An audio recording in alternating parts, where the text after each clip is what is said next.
Licence ഇല്ലാതെയാണ് ആശുപത്രി ഇത്രയും നാളും പ്രവർത്തനം നടത്തിയതെന്നാണ് കണ്ടെത്തൽ. നമസ്കാരം, കൊട്ടാരക്കര മീഡിയയിലേക്ക് സ്വാഗതം.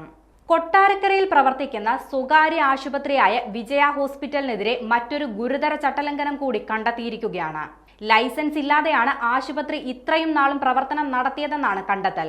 കേരളത്തിൽ പ്രവർത്തിക്കുന്നതിന് ഒരു സ്വകാര്യ ആശുപത്രിക്ക് കേരള ക്ലിനിക്കൽ എസ്റ്റാബ്ലിഷ്മെന്റ് ആക്ട് 2018 പ്രകാരമുള്ള സ്ഥിരം രജിസ്ട്രേഷൻ നിർബന്ധമാണ്. എന്നാൽ ഇക്കഴിഞ്ഞ വർഷങ്ങളിലൊക്കെയും ഈ രജിസ്ട്രേഷൻ നടത്താതെ കൃത്യമായ ലൈസൻസ് ഇല്ലാതെയാണ് വിജയ ഹോസ്പിറ്റൽ പ്രവർത്തിച്ചതെന്നാണ് ഞെട്ടിക്കുന്ന കണ്ടെത്തൽ.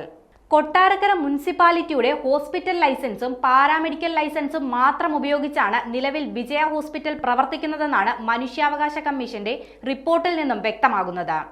കൊട്ടാരക്കരയിൽ മാസങ്ങൾക്ക് മുൻപ് വയറുവേദന മൂലം ചികിത്സയ്ക്കെത്തിയ മാത്യു ജോണിന്റെ മരണവുമായി ബന്ധപ്പെട്ട് അദ്ദേഹത്തിന്റെ മകൻ കേരള ഹൈക്കോടതിയിൽ സമർപ്പിച്ച ഹർജിയുടെ ബാക്കി പത്രമായാണ് ഇപ്പോൾ ആശുപത്രിയുടെ ലൈസൻസിലുണ്ടായ വീഴ്ച പുറത്തു വന്നത്. അഡ്വക്കേറ്റ് BR ആളൂരായിരുന്നു ഹൈക്കോടതിയിൽ മാത്യു ജോണിന് വേണ്ടി ഹാജരായത്.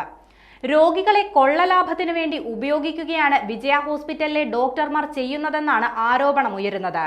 കഴിഞ്ഞ കുറച്ചു നാളുകൾക്കിടയിൽ തന്നെ വിജയ ഹോസ്പിറ്റലിനെതിരെ നിരവധി ചികിത്സാ പിഴവ് കേസുകൾ പുറത്തു വന്നിരുന്നു. അവയെല്ലാം കെട്ടടങ്ങും മുൻപ് തന്നെയാണ് ഇപ്പോൾ ലൈസൻസുമായി ബന്ധപ്പെട്ട പ്രശ്നങ്ങൾ പുറം ലോകം അറിയുന്നത്.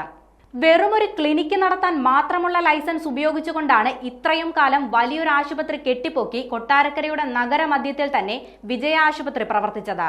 അധികാരികളുടെ മൂക്കിൻ തുമ്പത്ത് ഇത്രയും വലിയൊരു കൃത്രിമത്വം ഉണ്ടായിട്ടും അത് കണ്ടെത്താൻ കഴിയാതെ പോയത് വലിയ വീഴ്ച തന്നെയാണെന്ന് പറയേണ്ടി വരും. ബഹുമാനപ്പെട്ട മനുഷ്യാവകാശ കമ്മീഷന്റെ റിപ്പോർട്ട് പുറത്തുവന്ന സാഹചര്യത്തിൽ ഇനിയെങ്കിലും ബന്ധപ്പെട്ട അധികാരികൾ ഇക്കാര്യത്തിൽ അന്വേഷണം നടത്തി കൃത്യമായ നടപടികൾ സ്വീകരിക്കേണ്ടതാണ്.